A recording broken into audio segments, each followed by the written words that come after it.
On est allé les chercher au bout du monde, pendant plus de 100 ans, du milieu du 19e siècle à la Seconde Guerre mondiale.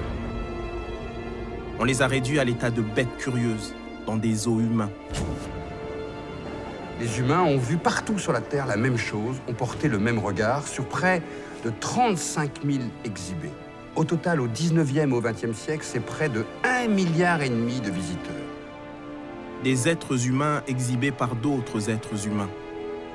Dans des jardins d'acclimatation, des cirques, des théâtres, des salles d'anatomie. Des expositions coloniales et universelles.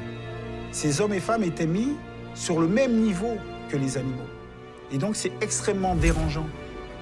En même temps, il y a eu un conditionnement tel que c'était extrêmement compliqué d'y échapper. Des enfants, des femmes, des hommes ont été mis en scène pour promouvoir la hiérarchisation des races, justifier la colonisation du monde. Pourquoi ça a autant de succès? Pour une raison simple. On vient voir des sauvages qui arrivent de contrées extraordinaires, lointaines, et qui fascinent depuis longtemps pour leur exotisme. Et pour la première fois, on peut les voir en chair et en os.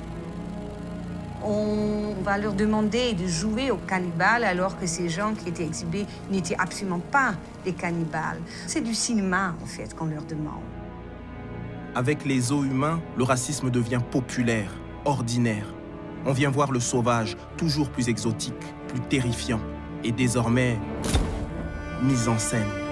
Il se nomme Tombo, aborigène d'Australie, Otabenga, pygmée du Congo, Petite Capeline, fuégène de Patagonie, Jean Thiam, Wolof du Sénégal, Marius Kaloé, Kanak de Nouvelle-Calédonie, Moliko, Kalina de Guyane. Comme eux, des milliers de personnes ont été exhibées. L'histoire a oublié leur nom.